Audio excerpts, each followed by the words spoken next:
स्वागत है आप सभी का फिर से एक बार महिंद्रास के प्लेटफॉर्म पे। मैं आपका एजुकेटर मेंटोर नवाज सर आप सबका वार्म वेलकम करता हूं वापस से एक बार नकल की नबात की खबर आज की के इस प्रीमियम शो में, जहां डेली आपको 10 PM पर मिलती हैं 10 मिनट में 10 बड़ी खबरें जो कि राष्ट्रीय, अंतर्राष्ट्रीय, राज्य या फिर खेल से संबंधित प्रमुख समाचार होते हैं, जो आपके करंट अफेयर के पोर्शन को तैयार करते हैं। और आपकी इस प्रॉब्लम को दूर करने के लिए महिंद्रास डेली ये सेशन आपके लिए प्रोवाइड कर रहा है। अगर आप पहली बार ये सेशन देख रहे हैं तो जरूर इस चैनल को सब्सक्राइब कर लीजिएगा और बेल आइकन दबाना मत भूलिएगा, क्योंकि ऐसे इंपॉर्टेंट करंट अफेयर के न्यूज आप तक पहुंचने में देरी हो सकती है।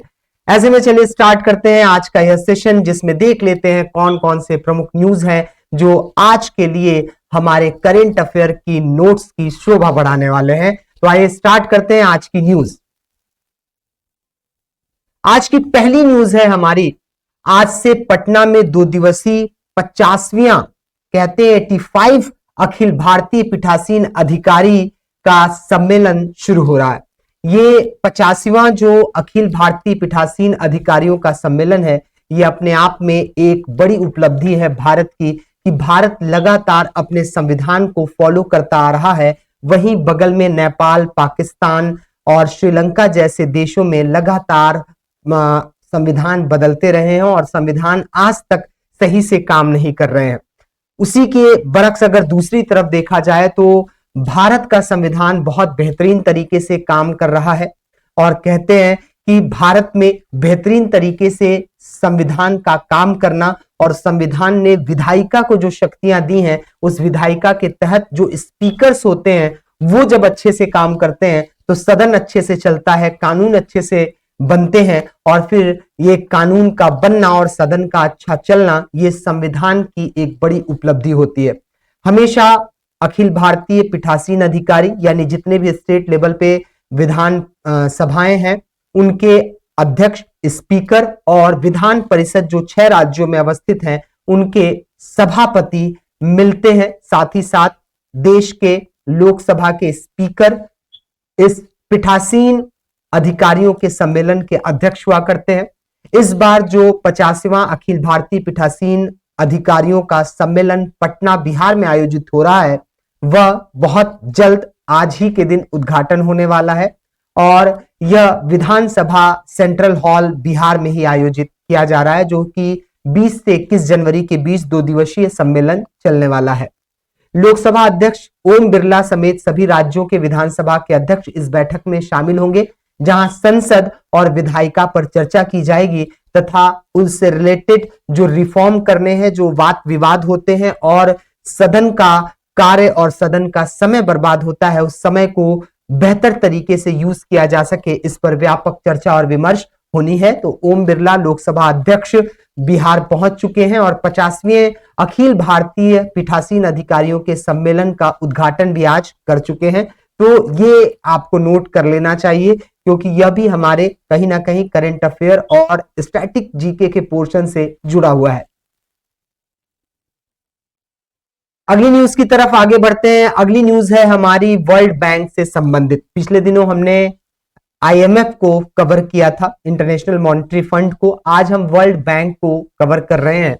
दुनिया में लगातार आर्थिक स्थिति बढ़ रही है और आर्थिक जो क्रियाकलाप हैं वह तेजी से बढ़ रहे हैं। ऐसे में भारतीय अर्थव्यवस्था पर दुनिया की सबसे बड़ी बैंक वर्ल्ड बैंक कह रही है कि अगले 2 वर्षों तक भारत का जो वृद्धि ग्रोथ है, यानी हमारे GDP का, ग्रॉस डोमेस्टिक प्रोडक्ट का जो ग्रोथ है, वह 6.7% रहने वाला है, जो वैश्विक ग्रोथ से भी बहुत ज्यादा है। कहा जा रहा है कि वैश्विक ग्रोथ जो है वह 2.7% रहने का अनुमान है, लेकिन उसी के बीच भारत का जो वार्षिक ग्रोथ है वह 6.7% है, जो कि वैश्विक औसत वृद्धि से भी बहुत ज्यादा है।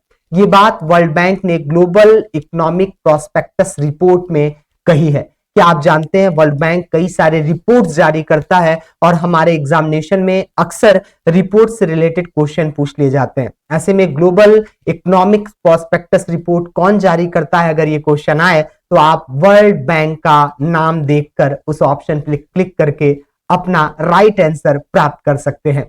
ऐसे में भारतीय अर्थव्यवस्था जहां तेजी से विकसित हो रही है, वहीं यह दुनिया की 5वीं सबसे बड़ी अर्थव्यवस्था बन चुकी है और इसका टारगेट है बहुत जल्द 5 ट्रिलियन डॉलर की इकोनॉमी बनना, और ऐसे में वह दुनिया की तीसरी सबसे बड़ी इकोनॉमी बनने के लक्ष्य की ओर अग्रसर है, जिसमें कई सारे टारगेट को अचीव करना है, जिसमें 2030 के कुछ टारगेट हैं जो कि एसडीजी कहे जाते हैं, सस्टेनेबल डेवलपमेंट गोल, जिसको भारत प्राप्त करने के लिए लगातार अग्रसर है। अगली न्यूज की तरफ आगे बढ़ते हैं। अगली न्यूज है हमारी, विश्व स्मारक कोष ने हैदराबाद की मूसी नदी को सूचीबद्ध किया है।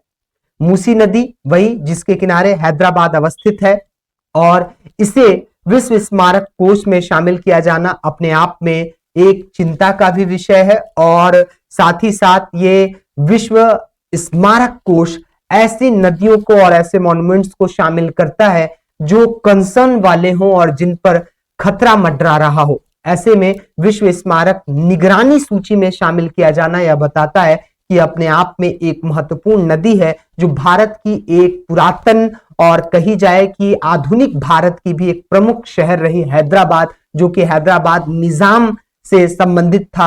आधुनिक भारत में भारत की आजादी की लड़ाई के बाद जब हमें स्वतंत्रता मिली, उसके बाद 15 अगस्त 1947 के बाद जो 3 प्रमुख रियासतें थी जो भारत में शामिल नहीं हुई थी, उसमें एक हैदराबाद भी था, तो इसका अपना एक ऐतिहासिक महत्व भी है। ऐसे में अगर बात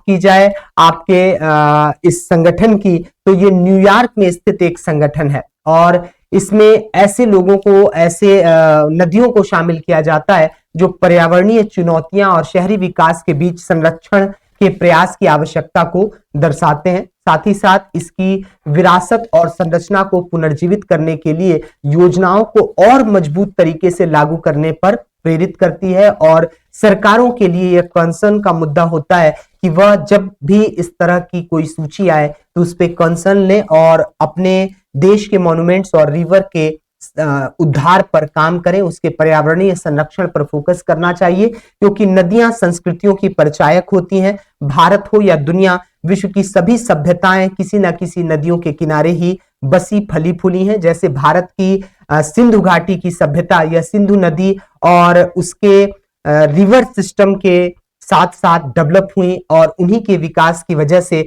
आज पूरी दुनिया सभ्यता जहां पहले जन्मी है, जहां पे कला कही जाती है, वो भारत की भूमि है। तो नदियों का संरक्षण होना चाहिए।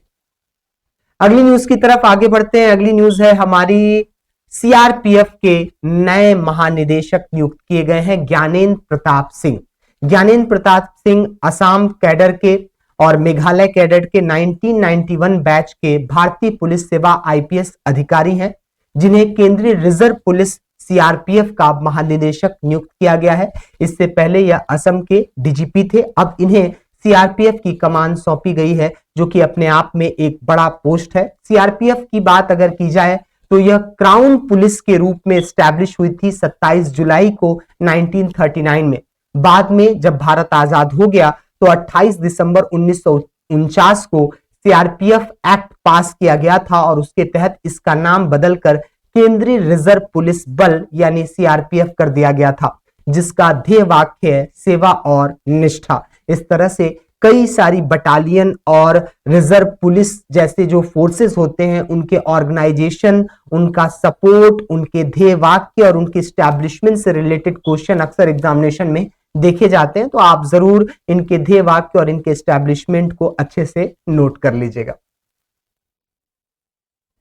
अगली न्यूज की तरफ आगे बढ़ते हैं। अगली न्यूज है हमारी वर्ल्ड इकोनॉमिक फोरम की। वर्ल्ड इकोनॉमिक फोरम की बैठक स्टार्ट हो चुकी है।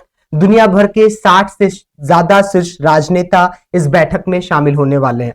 वर्ल्ड इकोनॉमिक फोरम, जिसका मुख्यालय स्विट्जरलैंड के जेनेवा में है, जो यूरोप की सबसे ऊंचाई पर अवस्थित राजधानियों में से एक कही जाती है, और वर्ल्ड इकोनॉमिक फोरम कई सारे रिपोर्ट भी जारी करता है, जो कि कहीं ना कहीं भारत में जितने भी एग्जामिनेशन होते हैं कॉम्पिटेटिव, वह वर्ल्ड इकोनॉमिक फोरम को कंसर्न में रखते हैं और जरूर इससे रिलेटेड क्वेश्चन पूछते हैं। नहीं कुछ अगर पूछते हैं तो वर्ल्ड इकोनॉमिक फोरम के मुख्यालय ही पूछ लिए जाते हैं। भारत भी इसमें शामिल हो रहा है, और इसके लिए अश्वनी वैष्णव जा चुके हैं। लगभग 5 दिनों की यात्रा पर है। भारत इस बार बहुत बड़ा दल भेज रहा है, और अश्वनी वैष्णव जो हैं हमारे मिनिस्टर, केंद्रीय मंत्री, वह इस भारतीय प्रतिनिधिमंडल का नेतृत्व प्रदान करेंगे। इस बार प्रधानमंत्री Narendra Modi world economic forum की इस बैठक में नहीं जा पाएंगे। इसके साथ ही अगर बात की जाए वर्ल्ड इकोनॉमिक फोरम की, तो 24 जनवरी 1971 में इसे जिनेवा विश्वविद्यालय के एक बिजनेसमैन और प्रोफेसर क्लॉस श्वाब ने एस्टैब्लिश किया था। पहले इसका नाम जो था यूरोपीय प्रबंधन मंच रखा गया था, लेकिन बाद में 1987 में इसका नाम परिवर्तित करके वर्ल्ड इकोनॉमिक फोरम रख दिया गया, जो कि कोलोग्री स्विट्जरलैंड में इसका मुख्यालय है और इसके संस्थापक क्लाउस श्वाब हैं और हर साल इसका ऑर्गेनाइजेशन होता है, इसके सम्मेलन का। अगर बात करें कि यह कौन सी ऐसी प्रमुख रिपोर्ट जारी करती है जो अक्सर पूछा जाता है एग्जामिनेशन में, तो यह है ग्लोबल जेंडर गैप इंडेक्स या रिपोर्ट। जैसे 2024 का इंडेक्स आया था जिसमें 146 देशों में आंकड़ा लगाया गया था कि भारत का क्या स्थान है, तो भारत पिछले आंकड़ों से 2 पायदान नीचे गिरते हुए 2024 में 129वें स्थान पर पहुंच गया था, जिसमें कहा जा रहा है कि लिंग समानता, जेंडर इक्वालिटी को प्राप्त करना अभी बहुत दूर की कौड़ी है और विश्व अगर इसी गति से चलता रहा तो लगभग 135 साल से ज्यादा लग जाएगा पूरी दुनिया में लैंगिक समानता, जेंडर इक्वालिटी लाने में। तो इस तरह की रिपोर्ट को भी आप कंसर्न में रखें ताकि आप अपनी प्रिपरेशन को आगे बढ़ा सके। आगे बढ़ते हैं, अगली न्यूज है हमारी। डोनाल्ड ट्रंप अमेरिका के दूसरी बार राष्ट्रपति बनने के लिए तैयार हैं। आज शपथ उन्होंने ले ली है। अमेरिका के मुख्य न्यायाधीश ने इन्हें शपथ दिलाई है और इस बार कई वर्षों के बाद बाहर ना होकर के अंदर व्हाइट हाउस में इसका ऑर्गेनाइजेशन किया गया शपथ ग्रहण समारोह का। शपथ ग्रहण समारोह में इस बार प्रधानमंत्री नरेंद्र मोदी नहीं बल्कि विदेश मंत्री एस जयशंकर गए हैं। भारतीय प्रतिनिधिमंडल का वही अगुवाई कर रहे हैं। आज के दिन 47वें प्रेसिडेंट के रूप में डोनाल्ड ट्रंप ने दूसरी बार राष्ट्रपति भवन में एंट्री ली, जो कि उनका दूसरा कार्यकाल है। आपको यह भी बताते चले कि जहां भारत में राष्ट्रपति का कार्यकाल 5 वर्षों का होता है, वहीं अमेरिकी राष्ट्रपति का कार्यकाल सिर्फ 4 वर्ष का होता है। साथ ही साथ भारत का राष्ट्रपति ज्यादा से ज्यादा जितना जब तक वह जीवित है तब तक चुनाव लड़ सकता है और कई बार राष्ट्रपति बन सकता है, जबकि अमेरिका में 2 बार से ज्यादा कोई एक पर्सन राष्ट्रपति के पद पर नहीं रह सकता। इसके साथ अगली न्यूज पर बढ़ते हैं। अगली न्यूज हमारी खेल से संबंधित है। भारतीय पुरुष और महिला दोनों टीमों ने खो खो विश्व कप जो भारत में देखा गया है, बड़ा गेम था ये इस बार और पहली बार आयोजित हो रहा था 2025 में। इन दोनों ही टीमों ने विश्व कप जीत लिया है। अपने आप में यह बड़ी उपलब्धि है। भारतीय पुरुष टीम ने नेपाल की टीम को हरा करके यह खिताब अपने नाम किया। अपने आप में यह एक बड़ी उपलब्धि है, जहां भारतीय टीम भी विश्व कप जीत करके आई और महिला टीम ने भी अपनी जीत हासिल करके भारत का मान बढ़ाया है। खो खो की एक प्राचीन सभ्यता रही है, प्राचीन इतिहास रहा है और भारत में हमेशा से गांव समाज में इसका प्रयोग किया जाता रहा है। ये वो एक आम खेल है जो हर गांव गली मोहल्ले में बच्चों ने खेला है। तो खो खो से संबंधित इस बार विश्व कप हुआ था और भारतीय महिला और पुरुष टीम दोनों ने इस चैंपियनशिप को जीत लिया है। तो ये थी हमारी आज की खबर, जिसमें हमने प्रमुख समाचारों को कवर किया और उससे रिलेटेड जितने भी अदर इंफॉर्मेशन थे आप तक शेयर किया। उम्मीद है आप खबर आज की के इस प्रीमियम शो को पसंद कर रहे होंगे और लगातार इंतजार करते रहिए। इस शो का डेली आपको 10 PM पर यही महिंद्रास के इस यूट्यूब चैनल पर देखने को मिलेगा। तो देखते रहिए नवाज सर के साथ महिंद्रास के इस प्लेटफॉर्म पे खबर आज की। जय हिंद।